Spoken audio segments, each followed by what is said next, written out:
स्वाभिमानी शेतकरी संघटनेचा पहिला उमेदवार जाहीर। स्वाभिमानी शेतकरी संघटनेचा पहिला उमेदवार जळगाव जामोद विधानसभा मतदारसंघातून प्रशांत डिक्कर यांच्या नावावर शिक्कामोर्तब। बारामती येथे स्वाभिमानी शेतकरी संघटनेच्या 22 आणि 23 जून रोजी 2 दिवसीय पार पडलेल्या राज्य कार्यकारिणी बैठकीत पर्यायाच्या शोधात असलेल्या राज्यातील जनतेला स्वाभिमानी 40 जागावर ताकदीने उमेदवार देणार असल्याची राजू शेट्टी यांनी घोषणा केली। शेतकरी शेतमजुरांच्या प्रश्नावर विदर्भातील आक्रमक चेहरा म्हणून प्रशांत डिक्कर यांची ओळख आहे। त्यामुळे शेतकरी संघटनेचा पहिला उमेदवार म्हणून जळगाव जामोद विधानसभा मतदारसंघातून प्रशांत डिक्कर यांच्या नावाची घोषणा। दिनांक 22 आणि 23 जूनला बारामती येथे स्वाभिमानी शेतकरी संघटना आणि स्वाभिमानी पक्षाची राज्य कार्यकारिणीची बैठक संपन्न झाली। या बैठकीमध्ये संपूर्ण राज्यातील शेतकरी चळवळीचा सविस्तर असा आढावा घेण्यात आला।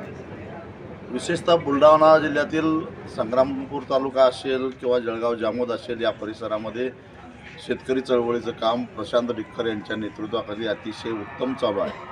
त्याबद्दल सगळ्याच प्रतिनिधींनी अतिशय समाधान व्यक्त केलं आणि एकूणच या परिसरामध्ये पीक विम्याचा प्रश्न असेल, अवकाळी पावसामुळे किंवा महापुरामुळे शेतकऱ्यांचं झालेलं शेतमजुरांचं झालेलं नुकसान असेल, सर्वसामान्य नागरिकांच्यावर होणारा अन्याय असेल, त्याचबरोबर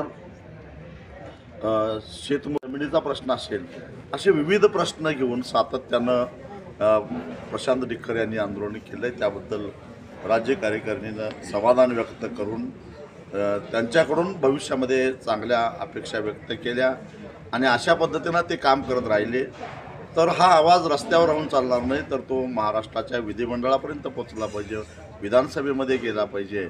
यासाठी सगळ्यांनी मिळून सार्वत्रिक असे सांघिक प्रयत्न करून प्रशांत डिक्करसारख्या एका सामान्य कार्यकर्त्याला शेतकऱ्यांचा आवाज बनवून, सर्वसामान्यांचा गोरगरिबांचा आवाज बनवून विधिमंडळामध्ये पाठवण्यासाठी सर्वतोपरी प्रयत्न करायचा निर्णय आमचा झालेला आहे।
संपर्क करा।